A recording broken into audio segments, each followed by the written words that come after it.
ಭ್ರಷ್ಟರ ಬೇಟೆಯಾಡಿದೆ ಲೋಕಾಯುಕ್ತ ಅಧಿಕಾರಿಗಳು. ಭ್ರಷ್ಟ ಅಧಿಕಾರಿಗಳ ಅಕೌಂಟ್ನಲ್ಲಿ ಕೋಟಿ ಕೋಟಿ ಹಣ ಇರೋದು ಪತ್ತೆಯಾಗ್ತಾ ಇದೆ. ವಲ್ಸಂದ್ ಕುಟುಂಬಸ್ಥರ ಅಕೌಂಟ್ನಲ್ಲಿ 1.50 ಕೋಟಿ ಹಣ ಪತ್ತೆಯಾಗಿದೆ.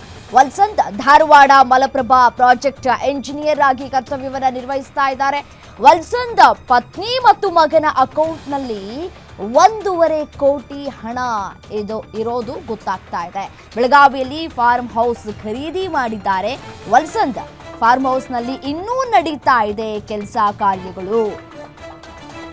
ಬೆಳಗ್ಗೆಯೇ ಲೋಕಾಯುಕ್ತ ಅಧಿಕಾರಿಗಳು ದಾಳಿಯನ್ನು ನಡೆಸಿದ್ದಾರೆ 8 ಕಡೆ. ವಲ್ಸಂದ್ ಫಾರ್ಮ್ ಹೌಸ್ ಕೆಲಸಗಳು ಕೂಡ ನಡೀತಾ ಇದೆ. ಪತ್ನಿ ಮತ್ತೆ ಮಗನ ಅಕೌಂಟ್ನಲ್ಲಿ 1 ಕೋಟಿಗೂ ಅಧಿಕ ಹಣ ಇರೋದು ಪತ್ತೆಯಾಗ್ತಾ ಇದೆ. ಭ್ರಷ್ಟ ಅಧಿಕಾರಿಗಳ ನಿದ್ದೆಗೆಡಿಸಿದೆ ಲೋಕಾಯುಕ್ತ ಅಧಿಕಾರಿಗಳ ಈ ದಾಳಿ. ಎಲ್ಲಿಂದ ಬಂತು ಇಷ್ಟೊಂದು ಹಣ? ಎಲ್ಲೆಲ್ಲಿಂದ ವರ್ಗಾವಣೆಯಾಗಿದೆ ಇಷ್ಟೊಂದು ಹಣ? ತಮ್ಮ ಸ್ಯಾಲರಿಯಿಂದ ಇಷ್ಟೊಂದೆಲ್ಲ ಉಳಿಸ್ಕೊಂಡ್ವಿ ಅಂದ್ರೆ ಯಾರೂ ನಂಬೋದಿಲ್ಲ. ಇಷ್ಟೊಂದು ಉಳಿಸ್ಕೊಳ್ಳೋದಕ್ಕೆ ಸಾಧ್ಯನಾ ಅನ್ನುವಂತಹ ಪ್ರಶ್ನೆಗಳು ಕೂಡ ಬರುತ್ತೆ. ಎಲ್ಲಿಂದ ಬಂತು ಇಷ್ಟೊಂದು ಹಣ ಅಕೌಂಟ್ನಲ್ಲಿ ಅನ್ನುವಂತಹ ಪ್ರಶ್ನೆಗಳು ಕಾಡ್ತಾ ಇದೆ ಈಗ. ಸೊ ಅಧಿಕಾರಿಗಳು ದಾಳಿಯನ್ನು ನಡೆಸಿದ್ದಾರೆ, ಮಾಹಿತಿಯನ್ನು ಕೂಡ ಕಲೆ ಹಾಕ್ತಾ ಇದ್ದಾರೆ. ಲೋಕಾಯುಕ್ತ ಅಧಿಕಾರಿಗಳು 8 ಕಡೆ ದಾಳಿಯನ್ನು ನಡೆಸಿರುವಂಥದ್ದು. ಪ್ರಕಾಶ್ ಎಇ ಬಿಬಿಎಂಪಿ ಗೋವಿಂದರಾಜನಗರ ಬೆಂಗಳೂರು ಅವರ ಮನೆ ಮೇಲೂ ಕೂಡ ಅಧಿಕಾರಿಗಳು ದಾಳಿಯನ್ನು ನಡೆಸಿದ್ದಾರೆ. ಅದರ ಜೊತೆಗೆ ಡಾಕ್ಟರ್ ಎಸ್ ಪ್ರದೀಪ್ ಸಹ ಸಂಶೋಧಕ ನಿರ್ದೇಶಕ ಸಾವಯವ ಕೃಷಿ ಶಿವಮೊಗ್ಗದಲ್ಲೂ ಕೂಡ ದಾಳಿಯಾಗಿದೆ. ನೋಡಿ ದೃಶ್ಯದಲ್ಲಿ ಗಮನಿಸ್ತಾ ಇದ್ದೀರಲ್ಲ, ವಲ್ಸಂದ್ ಧಾರವಾಡ ಮಲಪ್ರಭಾ ಲೋಕಾಯುಕ್ತ ಅಧಿಕಾರಿಗಳು ದಾಳಿಯನ್ನು ನಡೆಸಿರುವಂತಹ ದೃಶ್ಯವನ್ನು ಗಮನಿಸ್ತಾ ಇದ್ದೀರಿ. ಬೆಳ್ಳಿ ಪಾತ್ರೆಗಳು ಮತ್ತೆ ಹಾರ್ಡ್ ಕ್ಯಾಶ್, ಅದರ ಜೊತೆಗೆ ಚಿನ್ನಾಭರಣಗಳನ್ನು ಕೂಡ ಅಧಿಕಾರಿಗಳು ಸೀಸ್ ಮಾಡಿದ್ದಾರೆ. ಇಷ್ಟೊಂದೆಲ್ಲ ಎಲ್ಲಿಂದ ಬಂತು? ಡಾಕ್ಯುಮೆಂಟ್ ಕೇಳ್ತಾರೆ ಅಧಿಕಾರಿಗಳು. ಅಕೌಂಟ್ನಲ್ಲಿ ಕೋಟಿ ಕೋಟಿ ಹಣ ಇರೋದನ್ನು ನೋಡಿ ಅಧಿಕಾರಿಗಳೇ ಶಾಕ್ಗೆ ಒಳಗಾಗಿದ್ದಾರೆ.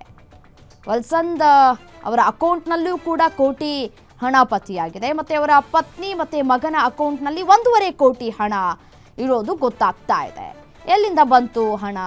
ಹಣದ ಮೂಲ ಏನು ಅಂತ ಹೇಳಿ ತನಿಖೆಯನ್ನು ಕೂಡ ನಡೆಸ್ತಾ ಇದ್ದಾರೆ ಲೋಕಾಯುಕ್ತ ಅಧಿಕಾರಿಗಳು. ನಾ ಆಸ್ತಿ ಮಾರದೆ, ಈ ಆಸ್ತಿ ಮಾರದೆ ಅಂತ ಹೇಳಿ ಸಬೂಬನ್ನು ಕೊಡಬಹುದು. ಅದೆಲ್ಲದಕ್ಕೂ ಕೂಡ ಡಾಕ್ಯುಮೆಂಟ್ಸ್ ಕೇಳ್ತಾರೆ ಅಧಿಕಾರಿಗಳು.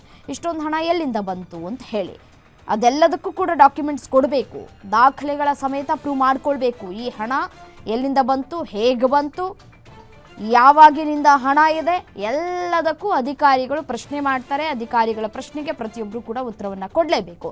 ಶ್ರೀಮತಿ ಲತಾಮಣಿ ಲೆಕ್ಕಾಧಿಕಾರಿ ಪುರಸಭೆ ಚಿಕ್ಕಮಗಳೂರು, ಅಲ್ಲೂ ಕೂಡ ದಾಳಿಯಾಗಿದೆ. ಇನ್ನು ಕೆಜಿ ಅಮರನಾಥ್ ಮುಖ್ಯಾಧಿಕಾರಿ ಪಟ್ಟಣ ಪುರಸಭೆ ಆನೇಕಲ್ನಲ್ಲೂ ಕೂಡ ಲೋಕಾಯುಕ್ತ ಅಧಿಕಾರಿಗಳು ದಾಳಿಯನ್ನು ನಡೆಸಿದ್ದಾರೆ. ಗದಗದಲ್ಲೂ ಕೂಡ ದಾಳಿಯಾಗಿದೆ. ಧ್ರುವರಾಜ್ ಪಟ್ಟಣ ಪೊಲೀಸ್ ನಿರೀಕ್ಷಕರು, ಅವರ ಮನೆ ಮೇಲೂ ಕೂಡ ಲೋಕಾಯುಕ್ತ ಅಧಿಕಾರಿಗಳು ದಾಳಿಯನ್ನು ಮಾಡಿದ್ದಾರೆ. ಅಶೋಕ್ ವಲ್ಸಂದ್ ಎಂಜಿನಿಯರ್ ಮಲಪ್ರಭಾ ಭ್ರಷ್ಟರ ಬೇಟೆಯಾಡಿದ್ದಾರೆ ಲೋಕಾಯುಕ್ತ ಅಧಿಕಾರಿಗಳು. ಮಲ್ಲಿಕಾರ್ಜುನ ಅಲಿಪುರ ಎಂಜಿನಿಯರ್ RDPR ಕಲಬುರಗಿ ಅವರ ಮನೆ ಮೇಲೂ ಕೂಡ ದಾಳಿಯಾಗಿದೆ. ಲೋಕ ಅಧಿಕಾರಿಗಳು ದಾಳಿಯನ್ನ ಮಾಡಿ ಇದೀಗ ಭ್ರಷ್ಟರಿಗೆ ಬಿಸಿ ಮುಟ್ಟಿಸುವಂತಹ ಕೆಲಸವನ್ನು ಮಾಡಿದ್ದಾರೆ.